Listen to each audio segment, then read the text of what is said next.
Welcome to this episode of Blended, Blessed, and Always a Mess. I'm Aric. And I'm Angie. We are married with a ton of kids. We have 6 kids total. He has 3 and I have 3.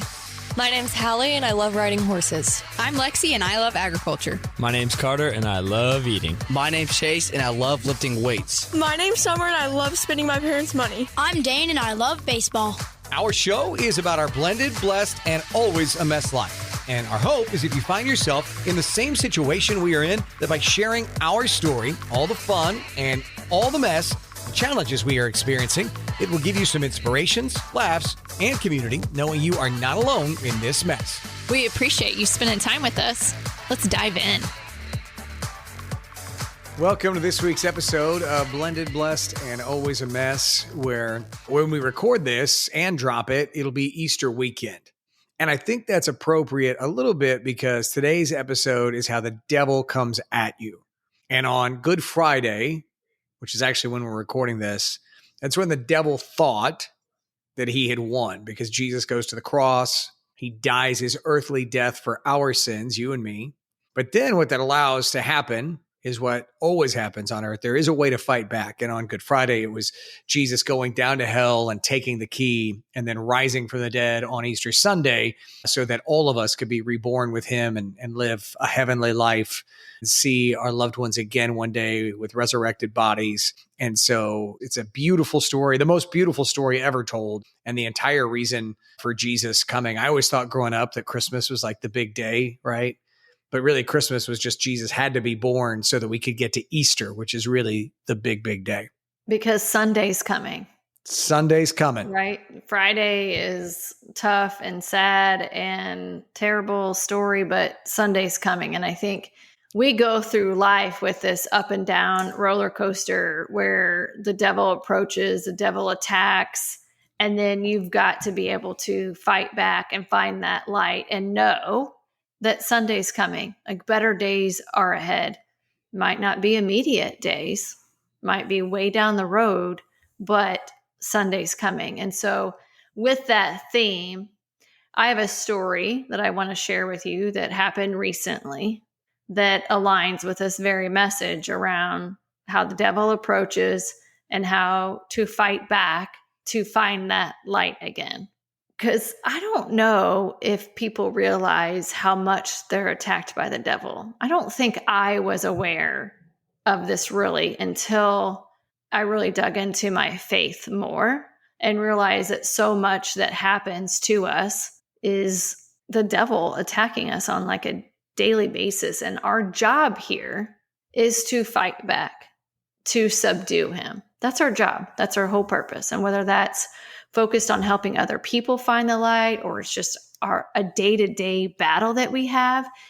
And for me, a lot of times it's day-to-day. And I don't know, I think we've shared this on the podcast. I'm going to go off script here for a second, but I think we've shared this. I'm just thrilled that you're going off script. It's normally me. So this is great. It's kind of in my notes, but off script from the story about the devil attacking. But I was nominated recently for a Zonta Women's Achievement Award, and the whole theme of the award is facing a storm. And I equate myself to a buffalo, and that buffaloes head straight into the storm, because that is what it feels like every day getting up when you've lost a child, when you have gone through something so traumatic that you are facing a storm just to get out of bed. And, you know, any mom that's lost a child knows that that is the daily fight. So recognizing that the devil is always trying to reign here and attack your heart and soul, it just makes you fully aware of your job to fight against him and go straight in the storm, be that lion. You just have to be able to trust and pray, right? So I'm going to give you a little backstory in that after Hallie died, like right after she died, the next day or two, we wanted to get her stuff out of the house, the place where it happened. And the person that was responsible, he was still in jail at this time. We had approval to go in there into this place, go right into the storm because my daughter just got shot in this place and died like 3 days before.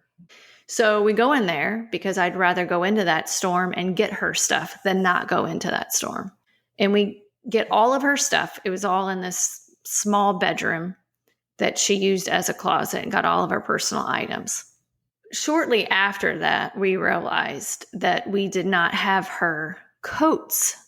They must have been in maybe a different closet. I'm not sure. She had this burgundy heavy coat she wore to the barn all the time, but she also had this barrel racing jacket that I bought for her in high school.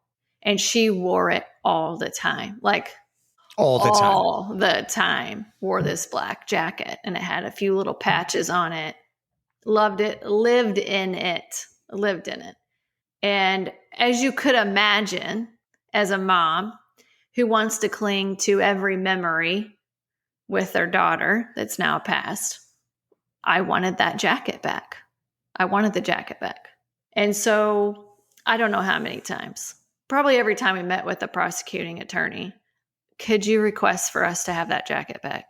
So she requests to the defense attorney that's also a family member of the defendant. And it was like, yeah, we'll see what we can do. Yeah, we'll see what we can do. It's the one thing that I wanted back because of all the memories, because I bought it for her. So nothing, right? Nothing happened.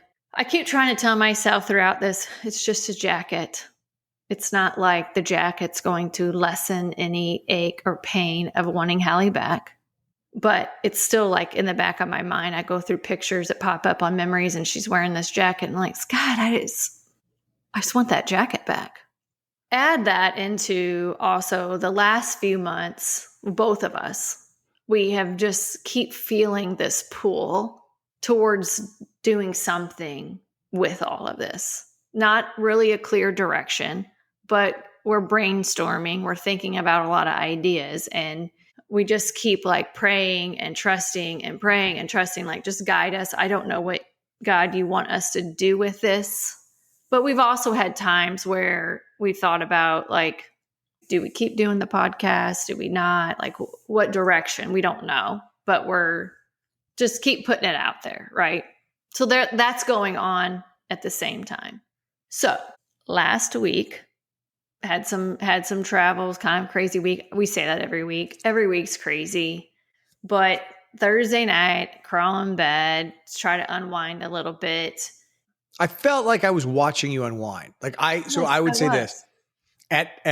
After being with Angie through one for almost 6 years now, but seeing the last couple of years really unfold, I can tell very quickly when she's getting very tense, but I can also see when she does start to breathe and relax. And those times are few and far between, but on occasion it happens. And last Thursday night, I could see, okay, she's starting to breathe a little bit. This is good.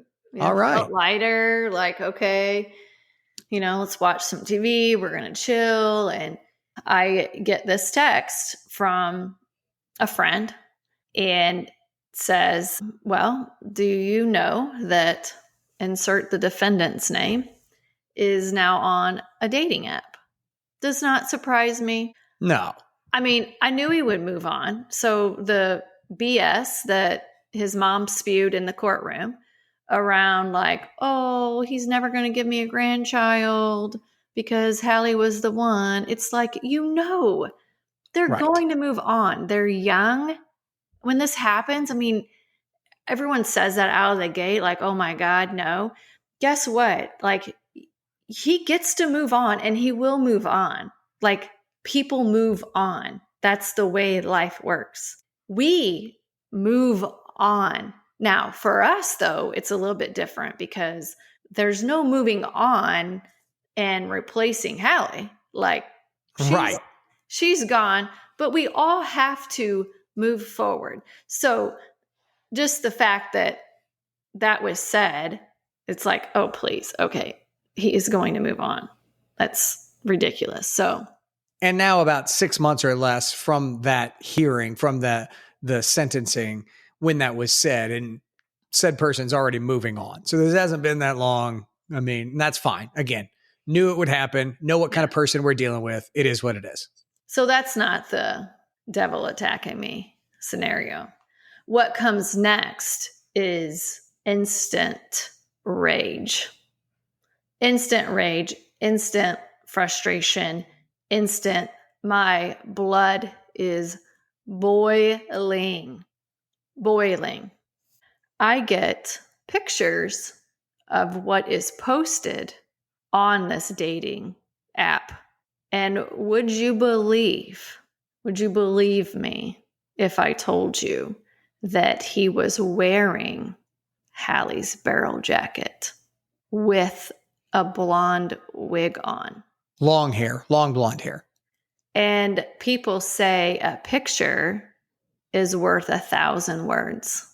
And that could not be more accurate in this one instant. Who in the actual F posts a picture on their dating profile wearing their dead girlfriend's jacket with a long blonde wig when she had long blonde hair? As our counselor said this week, these kind of things are what is showing the world what we saw. Like, as we've said, someday the world will see what we saw. The world's seeing it when you post things like that. Because let's just think about this. Like, this is my downhill spiral that whole night and the next day. If you loved someone, I don't think you would post a picture on a dating profile of you wearing their clothes. Also post another picture with her horse and her hand in the picture, but she's cut out. I mean, I just don't understand. There was another statement made by him on this profile saying the world needs more empaths. I don't know if he doesn't understand what an empath means, but when you're empathetic, you feel other people's emotions. You understand what they're feeling. And no way would any of this determine you're an empath. Plus, he's practically begging on there to be a dad with his comments. Again, I'm 100% okay with you moving on. I wish you would have moved on before Hallie got killed by this person. But that's not what we're dealing with. So I'm okay with a dating app, but I'm not okay with you posting a picture of you wearing her jacket. Anyway, okay, so that's the devil approaching. And of course, that night, I could not sleep. I am now like completely ensued into this big ass battle of a storm with the devil. And I'm like headed straight into this downhill spiral. And all night, like so many thoughts ran through my brain, exactly what I'm like sharing here. I'm trying to like figure out, it just blew my mind. So Friday, I'm tanked. I'm totally tanked. But I'm also praying to God constantly, constant conversation. And I also feel like Hallie is looking out for me all the time. And it just so happened that Friday morning, I had scheduled a horse lesson early in the morning. Hadn't been to the barn for a minute because of travel and all that stuff. And so the timing of even that makes my mind explode, that even was orchestrated that way. Because, the first thing that pops in my mind is, as Hallie said in her 8th grade letter to her senior self, was sometimes you just need to go on a long trail ride to gain a new perspective. And I had asked Aric, I'm like, do you want to go with me? Or before any of this happened. And so I know it was uncomfortable for you because I was like, don't talk to me. Nobody touch me. Like I'm about ready to lose my mind. So I am a bit of a morning person. Like you've seen like The Sound of Music where it's like in the morning, I come alive at the sound of, that's not Angie so much. And that's on a regular day, right? It's like, I'm up, I'm Adam, I'm happier than she is on a regular basis. I could tell when we got up that morning that her skin was crawling and that she was on fire. And I tried to give her like a hug, but I could tell that was a bad idea. And so I just kind of like I've learned, one of the things we have learned through counseling and over the last couple of years of healing together is when she just needs some space. So there was a part of me that was kind of like, maybe I should ask if she even wants me to go on the lesson now this morning. But at the same time, I really wanted to ride the horse. So I was kind of like, maybe if I just keep quiet and stay to myself and don't maybe she won't even notice I'm there. I don't know. But we got there. You reminded me of something real quick around the hug. And I don't think I've shared this on the podcast, have I? I'm not sure. Recently, I learned this about hugs. And it's with this small grief group that I started. And there's so many insightful things shared that we're all just collectively learning from each other. It's a group of moms that we've all lost kids. And one of the moms said, because we were talking about not wanting to be hugged, and you feel bad. You feel bad because someone wants to hug you. And it's like, I never realized this, but another mom said, it's because it's more for them. And when you get hugged, it feels like you're supposed to stop what you're feeling in some aspects because they're trying to help you and trying to fix you.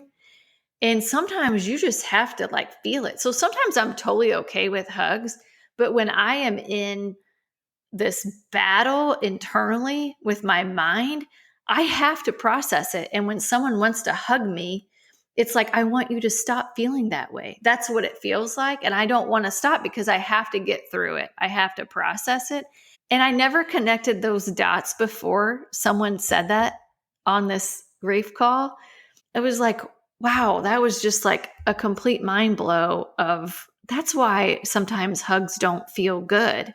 Yeah. And I think that's a really insightful thing as well. Now, for me as a husband, what I'm having to learn is, one, I want to hug you because I want you to know that I see your pain and I want to show up for you, but that's actually not what you want. So I think it has to be moving forward because I don't want to be that husband that ignores you. You're like, right. He doesn't even pay attention to me. He doesn't even see my pain. So I think I have to move forward and be like, hey, I see that things are really difficult right now. I'm here. And you probably don't want to be touched or have a hug, but I am here when you're ready to talk or have a hug or whatever that looks like. I think that's got to be a moving forward dialogue. For sure. So we go to the barn. I put on Hallie's spurs for the first time, which the irony of putting on spurs when I'm like, oh. I loved watching that, by the way. That was a powerful moment for me to see you put her spurs on for the first time. Yeah, because they are worn and old. And she wore them. She wore them all the time. And they've been sitting for over 2 years with no purpose. And it's like, gosh, we're at this moment where we're fighting forward. And the whole point of spurs is to get where you want to go and to be the one that's leading in that direction. And now her spurs have purpose. I'm giving them purpose and putting that pressure on this beast of an animal that I need to lead around. I need to take control of that. I need to fight against the devil that keeps freaking attacking me and my soul. So Friday was a fight, but Sunday's coming, right? That's this whole story that we're in. So Saturday I get up and I go to summer soccer game.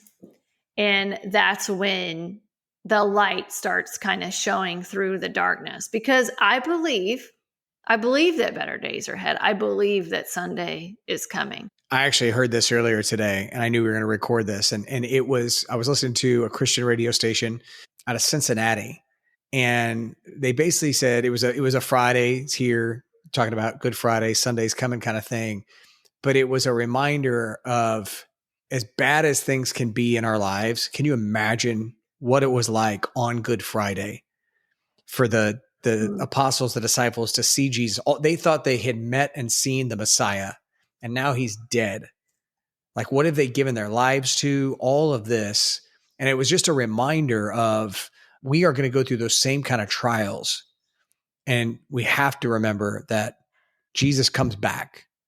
And that wasn't just that Sunday. Jesus is going to come back here as well. There's going to be lots of different moments in our lives where we are reminded that we're in a Friday world, but Sunday is coming. And this has been the story that you're telling today is a full one of those moments to see some of those bright spots. Yes, exactly.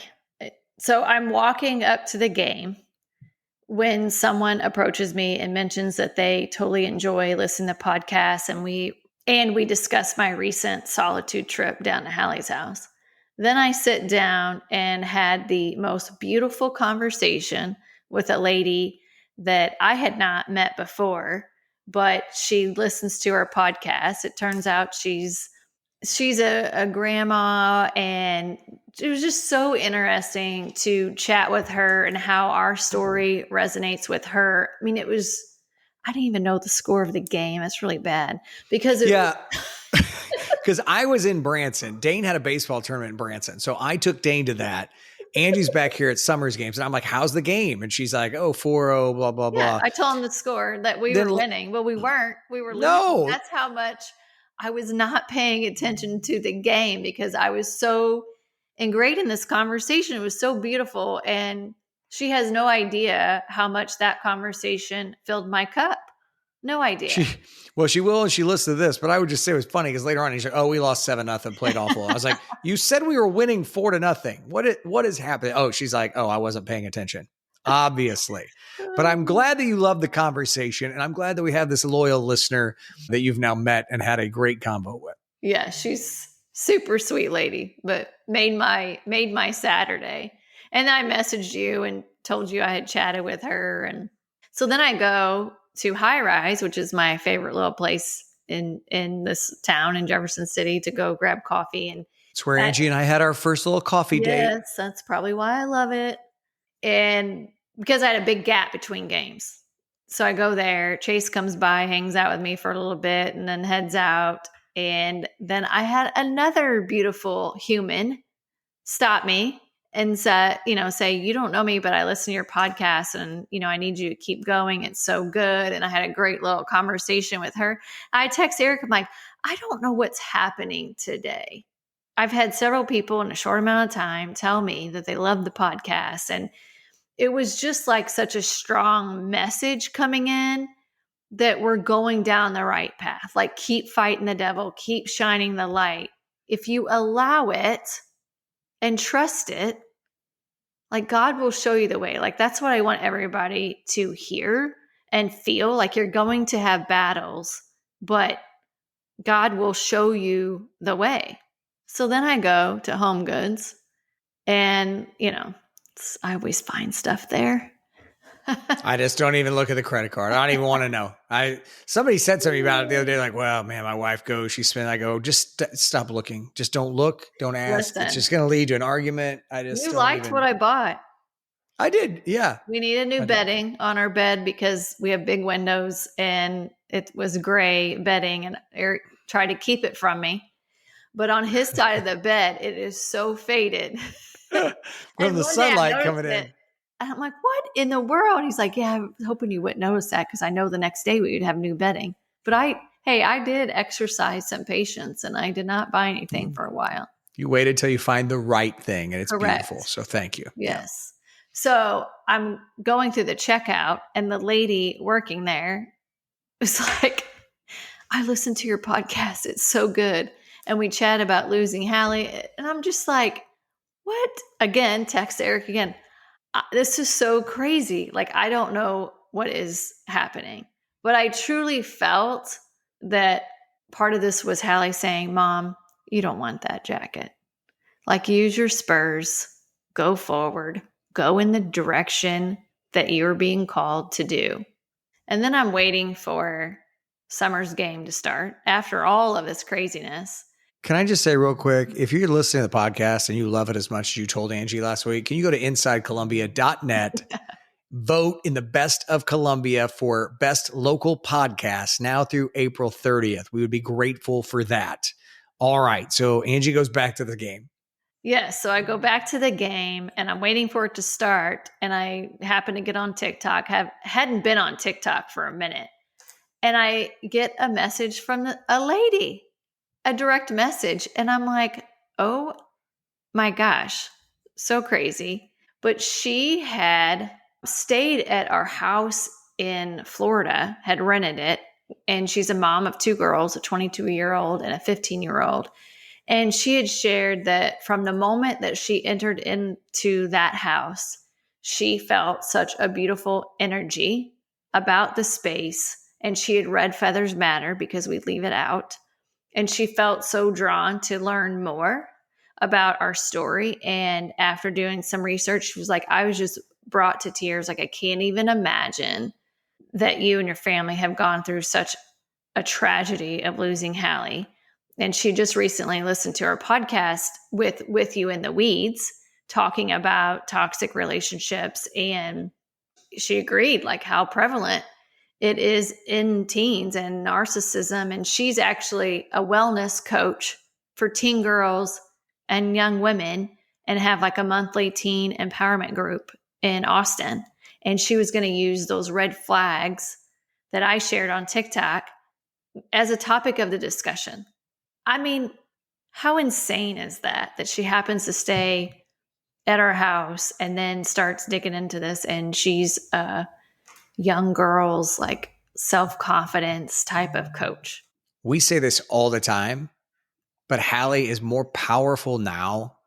Like who she was and her message is more powerful now than it ever was. And God has a hand in that, obviously. And every person that is touched by her story does that. And so again, just unbelievable that 5 touches in a day after the devil had hit you so hard over a 24-hour period, then the next day it's like very Christ-like, and Jesus is lifting you back up through listeners and somebody that was at our house in Florida. Unbelievable. Sunday's coming. That is the power of prayer. That is the beauty of pain. That is the value of fighting forward and going straight into that storm. So I would just say, because it's not just me, like we all feel it. We all feel the emotions of anger and rage and frustration and agony and all of that. We all feel that. But if you can feel it, process it, like it, not sweep it under the cover and not acknowledge it, like acknowledge the suck of whatever you're going through. Be able to pray through it and trust, right? You'll get messages from God if you're aware, if you look for it, if you believe, if you're willing to actually fight the devil, because we all have a fight. It looks different for each one of us. Your battles, your storms are different, but the irony of it all is how we fight them is the same. There's no other way. There's no other way to fight it. That's my story. That's what I got for today. And Sunday is coming for all of us in the world. Sunday's coming for the devil. And that's going to be a literal fight to change the universe. And that is coming. And we believe that as Christians. And I'm just so grateful that God would die for sinners like myself. So that does bring us to what we're grateful for this week. If you want to dive into that. Sure. I mean, it's one thing. I mean, we've been talking about it. I'm grateful that Sunday's coming. I'm grateful for the light and the darkness. Grateful for all the amazing souls in this world. And honestly, there's a lot of times where I am grateful for the fight and the battle. It has changed me. I've evolved from it. Doesn't mean it doesn't suck. Doesn't mean I wish Hallie was back here, all the things, but I'm changing as a person. I see that. I'm very proud of you. I am grateful too that Sunday's coming. I'm grateful. I said this on my radio show this weekend, that we are so lucky that before you and I were even born, that God decided that he would send his son, Jesus, to die for us when we didn't deserve it. I have multiple times in my life, I have fallen. I have not lived the greatest version of myself. And Jesus knew that when he went to the cross over 2,000 years ago, and he did it anyway. He did that for me. He did that for you. He did that for anybody that's listening. And so I just think this is such a beautiful, the love story that God has for us is such a beautiful love story, in that he actually takes on our pain the same way, Jesus went through so much pain. And so it's just a beautiful reminder that God is with us always. He loves us. He wants to be with us in heaven. He wants us to be with our loved ones in heaven. And so I hope that if you're not a believer and you're listening, that you'll at least pick up, find someone and ask them about Jesus. Ask them about the story and why it might matter in your life, because it's a game changer. So, yeah. Also, it's Easter, and I expect all of our listeners to take lots of pictures, even when you don't want to. So take the damn pic. That's right.